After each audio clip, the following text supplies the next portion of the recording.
자리를 정돈해 주시기 바랍니다.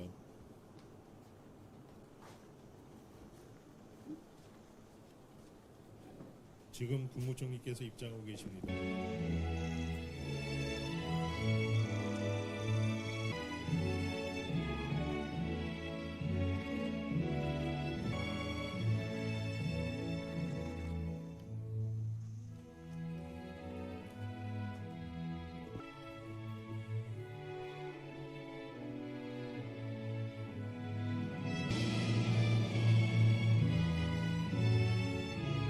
국무회의를 시작하겠습니다.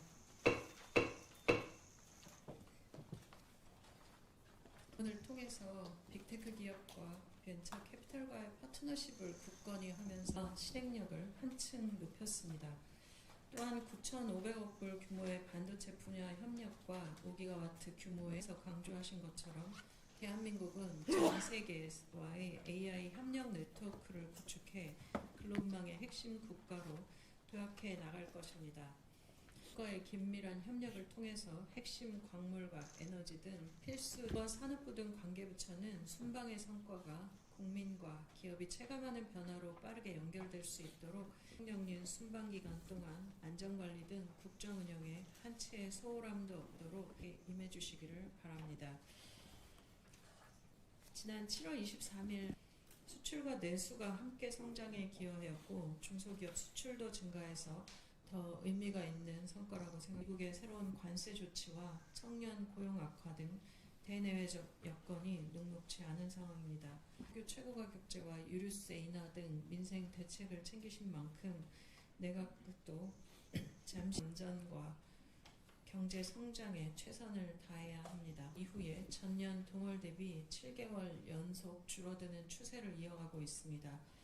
정부는 1000명 정한 목표를 세우고 국민의 생명을 지키기 위해 9개의 분야별 대책을 마련하는 등 끊임없이 7월의 경제적 위기자 대책에 이어서 고위험군 긴급대응과 자살 빈발 장소가 주시기 바랍니다. 장마가 지나가고 전국 대부분 지역에 폭염특보 육박하는 것으로 예보되고 있어서 이번 주가 정말 중대한 고비가 될 것으로 예상합니다. 많은 만큼 정부도 한층 경각심을 갖고 대처해야 하겠습니다. 복지부와 노동부, 국토부 등 폭염에 취약한 장소를 지나치다 싶을 정도로 점검해 주시고 필요한 지원은 현장에서 바로바로 조치해 주시기 바랍니다. 행안부, 기후부, 산림청 등은 지방정부와 함께 장마로 인해 피해를 입은 시설 복구와 집안 약화에 기준은 87불대로 이렇게 떨어졌습니다. WTI도 7월 23일은 92불까지 갔다가 오늘 높은 만큼 긴장의 끈을 놓지 않고 철저하게 대응해야 될 것 같습니다. 국내 주식 또 정부의 적극적인 대응 등으로 내수도 개선. 총리께서 말씀하신 바와 같이 2, 4분기 성장률도 전기 대비로는 3.7% 성장한 상황입니다. 실질 GDI라고 그래서 소득을 나타내는 기준으로는 15.6% 증가해서 38년 3개월 만에 최대폭 증가한 상황입니다. 향후 대응 방향입니다. 공급망은 전면적으로 점검을 해서 한치의 착오가 없도록 해나감을 수립하고 또 필요시 즉각 가동토록 하겠습니다. 호르무즈 봉쇄에 대해서 도입을 확보하고 있으며 그 다음에 산유국과 국내 국제 공동 비축 시설 함께 마련토록 하겠습니다. 또한 중동 전쟁의 불확실성이 있는 만큼 매년 7월 물가를 최대한 안정시키도록 하겠습니다. 신선란, 그 다음에 고등어 드리겠습니다. 이외에도 민생 부담을 감안해서 석유로 8차 최고 가격을 동결했습니다. 그래서 정시의 변동성을 줄여나가도록 하겠습니다. 여름철 또는 또 물가 안정된 부분에서 아주 집중적으로 봐주고 계시는데요. 지금 현재 중동 상황이 또 다른 국제 유가 상황입니다. 그래서 지난 금요일제가 현재 동결된 상태에서 발표가 되었고 그에 따라서 지금 유지가 되어 있으니 홍해 부분 쪽에 통항하는 유조선의 척수가 줄어들기는 했습니다. 대피 계획을 현행화를 하고요. 그리고 제외 국민직들을 하고 있습니다. 홍해 봉쇄 가능성 말씀을 해주셨는데 이 부분에 대해서도 저희가 7월 24일 날 개최를 했고요. 그리고 관련한 공급망 다변화 이런 부분들도 고위급 교류가 계속 이제 지금 현행 작전 체제를 유지하면서 수송기를 항상 대기하고 있다는 그런 말씀을 보고드립니다. 이상입니다. 네, 긍정적으로 12.9% 감소하여서 하지만 여전히 하루에 30명 이상이 자살로 사망하고 있는 상황입니다. 생명 안전 매트로 그리고 치료, 지역사회 밀착 관리, 일상 복귀까지 전 과정에 대해 긴급 대응 방안을 마련했습니다. 강화하고 다양한 경로로 위기를 포착하겠습니다. 109 상담 전화는 상담 더 적극적으로 개입 보호하겠습니다. 자살 예방 센터 인력을 확충하여 정신 응급 지원을 확대하고 자살이 반복적으로 발생하고 있습니다. 이에 관계부처는 산 하천을 중심으로 맞춤형 관리를 강화하고 데이터 기반 장소 관리를 위한 장소별 관리 방안을 보고드리겠습니다. 먼저 허락하겠습니다. 상시 개방이 필요한 옥상은 일률적으로 폐쇄하기보다 옥산 네, 문체부 장관입니다. 건강한 미디어 온라인 환경 조성 계획을 보고드리겠습니다. 이른바 베르테르 효과에 따른 모방 자살을 예방하고 국민의 소중한 생명을 보호하기 위해 생산, 유통, 보호의 세 축을 중심으로 미디어와 온라인의 건강한 환경 조성을 위한 추진 과제를 마련했습니다. 첫 번째 과제입니다. 자살을 자극적으로 소비하지 않는 책임 있는 미디어, 콘텐츠 생산 체계를 구축하겠습니다. 먼저 자살 예방 보도 준칙의 실효성을 높이겠습니다. 일선 형사 과장을 대상으로 자살 사건 관련 언론 대응 지침을 배포하고 교육을 실시하여 언론 보도의 현장 관리에 힘쓰겠습니다. 언론계 자율 심의 기구와의 협력을 통해 매체별 보도 준칙 위반 건수를 국민께 공개하고 위반 건수가 누적된 매체에 대해서는 지원 사업 참여 제한을 검토하겠습니다. 또한 보도 준칙 준수 여부를 매체사가 자가 점검할 수 있도록 AI 기반의 시스템을 개발하여 보급하겠습니다. 언론인과 콘텐츠 제작자의 인식을 개선하겠습니다. 언론인의 경력 주기별로 자살 보도 윤리 교육을 확대하고 영상 콘텐츠 자살 장면 가이드라인을 콘텐츠 제작 현장에 배포하겠습니다. 두 번째 과제 유통입니다. 온라인상의 자살 유발 정보와 혐오 표현을 근절하여 온라인 플랫폼을 통해 자살이 확산되지 않도록 방지하겠습니다. 이를 위해 자살 유발 정보 모니터링과 조치를 강화하겠습니다. AI를 활용한 자살 유발 정보 모니터링과 조치를 상시화하고 정보통신 사업자가 이용 약관 개정을 통해 자살 정보 유통의 위법성과 조치 사항을 고지하도록 하겠습니다. 다음으로 자살 유발 정보의 확산을 막고 혐오 표현과 허위 조작 정보를 근절하겠습니다. SNS상의 자살 유발 정보에 대한 신속한 심의와 차단을 통해 긴급 조치권 도입을 검토하겠습니다. 7월 7일 시행된 개정 정보통신망법에 따라 자살 위험을 높이는 혐오, 차별 표현이나 허위 조작 정보에도 적극 대응하겠습니다. 자살 유발 정보 신고에도 신속히 대응하겠습니다. 악의적이거나 수익을 목적으로 하는 자살 유발 정보는 전문 수사 부서인 사이버 수사대에서 집중 수사하겠습니다. 경찰 출석 및 조사 과정에서 자살 위험자로 의심되는 경우 자살 예방센터로 대상자를 인계하여 국민의 생명을 보호하겠습니다. 세 번째 과제 보호입니다. 자살 고위험군 이용자 보호와 생명 존중 문화 확산으로 국민의 생명을 지키겠습니다. 먼저 자살 위기 상황별 대처 방법과 도움기관 정보를 널리 알리겠습니다. 위기 상황별 고민을 드라마 형식으로 제작하여 다양한 매체를 통해 확산하고 연령대별 도움기관에 대한 홍보도 강화하겠습니다. 고위험군도 집중 관리하겠습니다. 연예인 자살 사건 발생 즉시 언론사에게 보도 준칙 준수를 요청하고 SNS 게시글 모니터링을 통해 고위험군을 조기 발견하는 등 체계적인 위기 대응 시스템을 마련하겠습니다. 생명 존중 및 디지털 윤리 교육도 확대하겠습니다.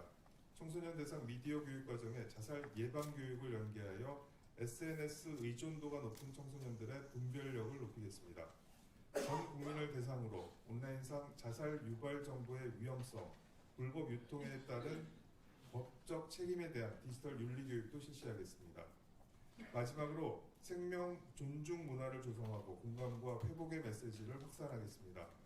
종교계와 함께 생명 존중 문화 사업을 추진하고 방송사와 협업하여 위기를 경험한 사람들의 다양한 서사와 버팀을 도운 음악을 공유하는 등 국민들과 공감대를 형성하여 마음 회복의 메시지를 전하겠습니다. 온라인 공간은 사람을 연결하는 공간이지만 때로는 생명을 위협하는 공간이 되기도 합니다. 문화체육관광부는 우리 국민, 특히 청소년들이 안전한 온라인 환경에서 성장할 수 있도록 관계부처와 함께 최선을 다하겠습니다. 이상 보고를 마치겠습니다. 그러니까 지금 지방정부에서 오셨던 한 분이 그 학적으로 한 곳에서 좀 TFM 형식으로 해서 하나로 트랙 관리하니까 훨씬 고독사 예방법이 있습니다. 그 두 법상 그 국가뿐만 아니라 지방 정부에도 그는 그 업무 수행에 필요한 형사 사법 정보, 이런 자살이나 고독사 대문법이기 때문에 형식적으로는 형사 정보지만 실질적으로는 행정 정보입니다.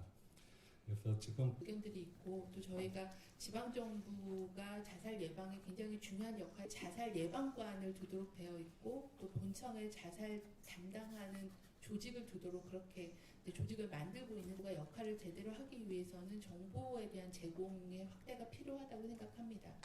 개별적인 어려움은 있으시고 그리고 실제 경찰청이 가지고 있는 네, 지방관리청장입니다.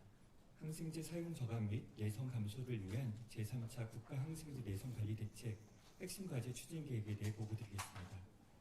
항생제 내성은 사람, 동물, 식물에서의 항생제 사용으로 발생하고 식품과 환경을 통해 확산되는 대표적인 원헬스 위협입니다.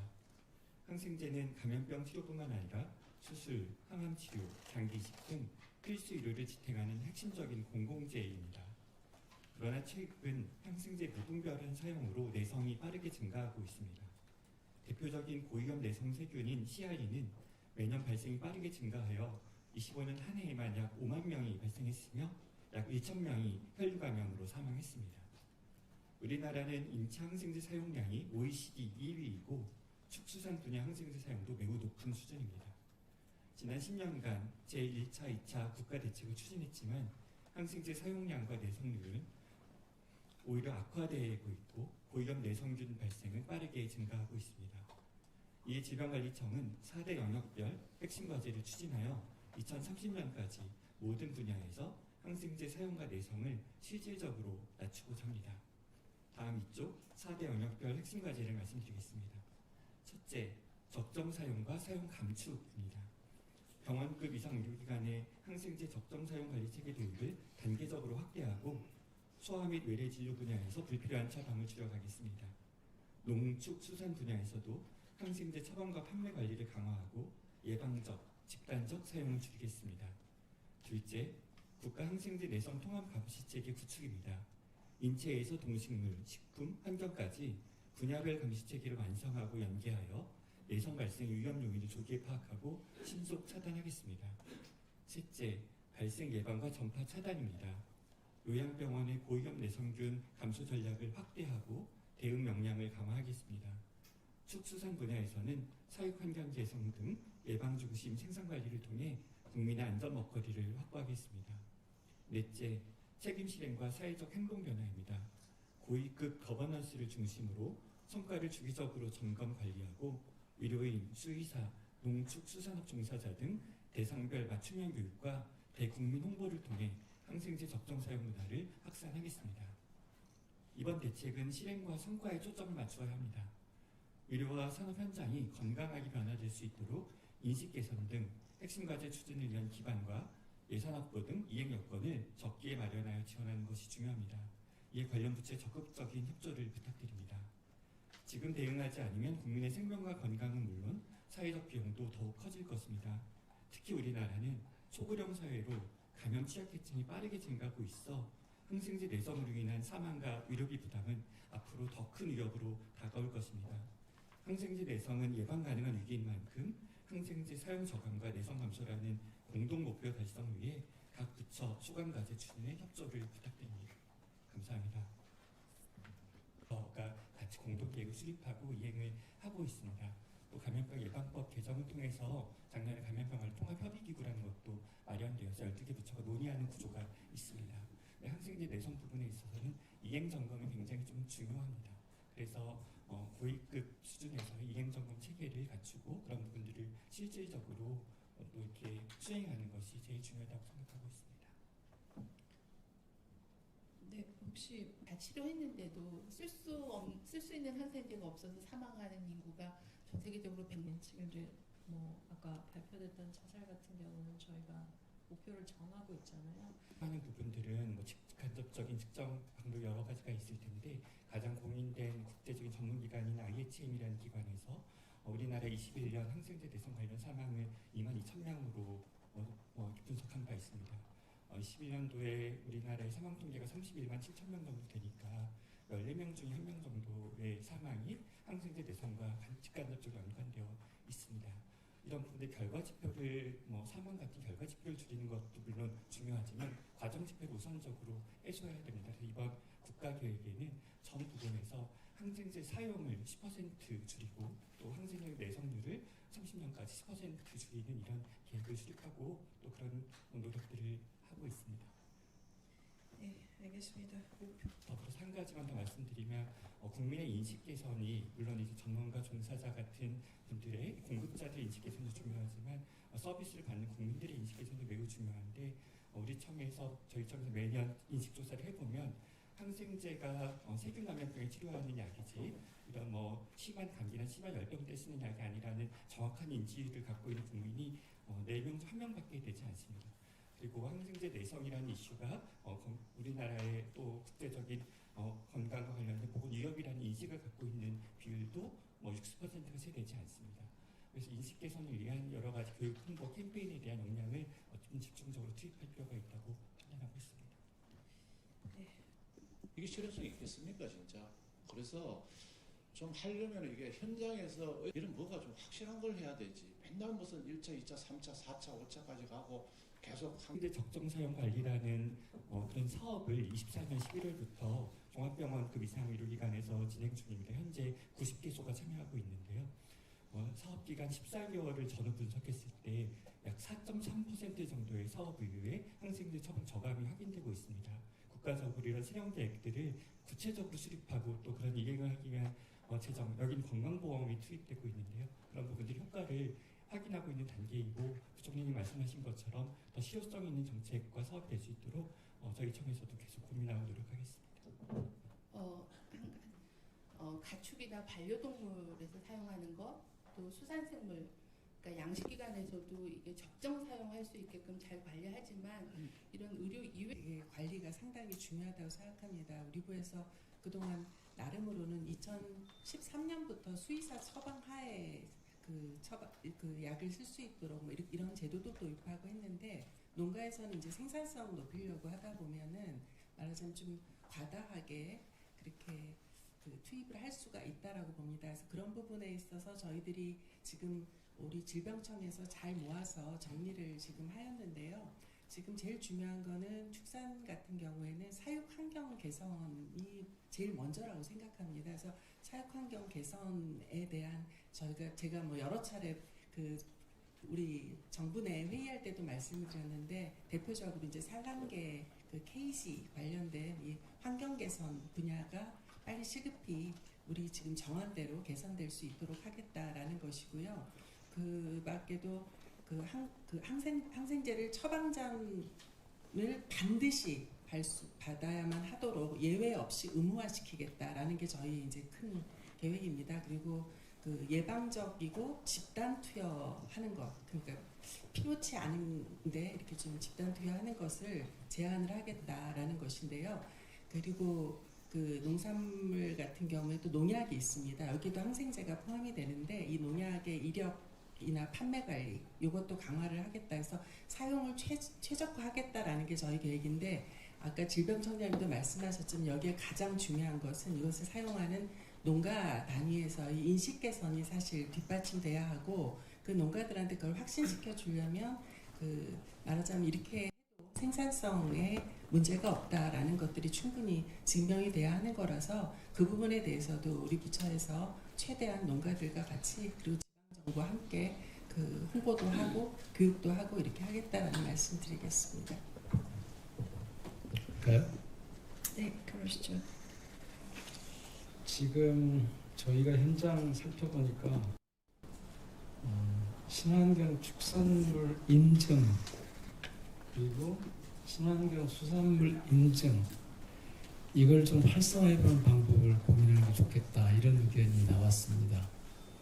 그러니까 국가사업으로 지금 수산동물 질병 예방 백신 공급이 이루어지고 있는데 이게 이제 항생제 사용을 줄이고 또 실질적으로 농축산물에서 특히 수산물에서도 항생제 사용을 줄이고 안전한 농축산물이라고 하는 것을 이렇게 알릴 수 있도록 인증 사업을 활성화하는 게 좋겠다는 의견들이 현장에서 많이 있습니다.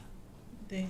지금 이제 관계부처 7개 부처가 관계되어 있고 항생제 사용이라고 하는 것이 보건복지부 장관님이 줄이기 위해서 전체 체계가 변경돼야 되는 것들이 굉장히 많아서 인데요. 저희가 친환경 축산물 인증 이것을 확대하는 것을 중요한 목표로 두고 있습니다. 그래서 여기에 뭐 친환경 축산물이라고 하면 뭐 유기 무항생자 등록 농가들 확대하는 것인데요. 이제 이런 것들이 말하자면 항생제 사용을 저감시킬 수 있는 중요한 경로이기 때문에 그 부분도 이번 계획에 이미 포함되어 있다라는 말씀을 드리겠습니다. 그리고 저희가 이제 PLS라고 해서 허용물질 목록 관리 제도라는 게 있습니다. 그래서 이것들 농산물에는 적용이 되고 있는데요. 이게 축산물이나 우리 아마 수산물도 하고 있는 것으로 알고 있는데 이렇게 해서 허용물질 목록을 관리할 수 있도록 이런 제도도 도입을 하고 적용을 할 것이다라는 말씀도 드리겠습니다. 네, 알겠습니다.